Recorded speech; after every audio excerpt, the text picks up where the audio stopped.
happy with Dembele? I kind of am on the basis that, you know, as Jules likes to say, this really, really matters. Right, Jules to the isn't players. here. It's a bit like talking about an ex. That's your other show. That's your other problem. Right. No, but look, I think realistically, I don't think Dembele's going to win another one. Right. It's just not going to happen. At his age, the competition we're seeing this year, Mbappe and Haaland off to a really hot start. Lamine Yamal's 18 years old. He have opportunities to win many more. So yeah, why not Ousmane Dembele? Best player last year? I have no complaint. Listen, if the voting was down to me and me alone, I probably would give it to Lamine Yamal. But I've got no issue with Dembele. Given his performances for PSG, given PSG success, both domestically and more to the point with PSG in Europe, and Dembele's contribution to that, worthy winner, yes. Robbo? And he turned his season around, didn't he? When they first played in the Champions League, he was dropped for the game against Arsenal. He was for disciplinary reasons. When he was at Barcelona, he was in and out. But suddenly he became a top-class player last season. Scored goals, changed of position, playing at centre forward. He linked up the play, he showed intelligence, he showed pace. He was a leader for the team. They won things as well, which I know Shaka always thinks is important when it comes to individual awards, that he must win a club competition. And they did that. So I've got no complaints. If I'm slightly biased because I see Lamine Yamal, nearly every week, whereas I only see Dembele in Champions League games, and probably saw him 6 times last year, as opposed to Yamal 42 times or 50 times. So I've seen him play so often that I think what a brilliant player he is. But I also know that Dembele had a top-class season and got better and better and better, and he reinvented himself. Yeah, I mean, that's what makes this is a great story, because this is a guy who, at 18, 19 years of age, was an absolute can't-miss prospect, goes to Barcelona, has injuries, has ups, has downs. When he went back to Paris Saint-Germain, people are like, meh, This was a player that at Barcelona was so much in and out, and Gab mentioned he had injuries as well, but I think his character was quite often questioned. His work rate was questioned. His final end product was questioned. That wasn't the case last season. He suddenly looked a really good character. He looked as though he would close people down and run after people and then win the ball back. He made runs off the back of defenders. He came short when it was on to come short. He led the line, and he did it brilliantly. So fully deserves it. And it's as Gab just said, it's a great human story as well. Do you agree, Robbo, though, this will be a one-off?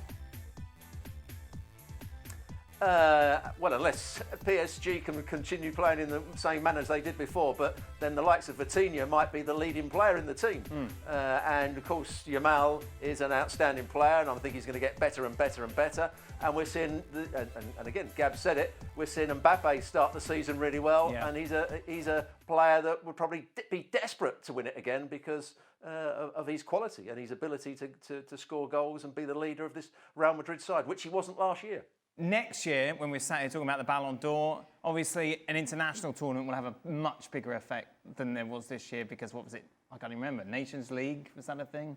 I mean, look, there's 100 nations vote for this, and a lot of the people who vote for this, nobody pays attention to every single game in every single top league even, right? Sure. So that's why we say it's not that you have to win an award to go and win the Ballon d'Or, but you're most likely to be seen if you excel in the big games, in the Champions League semifinals and finals, and of course it's going to be the World Cup. And it's not a coincidence that the last time a defender won this, I think one of only 2 times in history, was in 2006 when Fabio Cannavaro won the Ballon d'Or.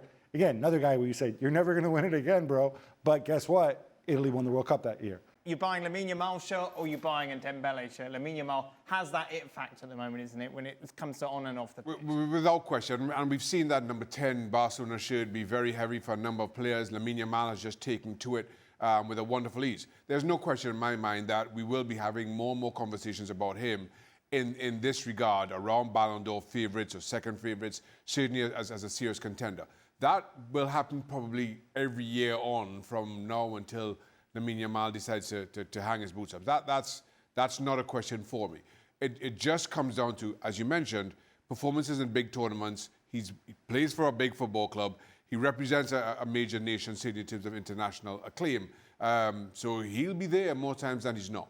Let's take a look at the winning coaches list, shall we? As we mentioned, Luis Enrique, number 1, along with a number of PSG members, of course, who won at PSG were Team of the Year. They weren't there, though, because they're, of course, playing Marseille. More on that a little bit later on. But it is Luis Enrique who is number 1. And here is the rest of the trophy winners as well. Obviously, Bonmati, the big story, winning it 3 times now in a row. And we'll be discussing that on the next edition of Football W. That drops tomorrow. Be sure to join them on ESPN Plus, as they'll be giving their reflections on what they saw from the women's side of the awards today.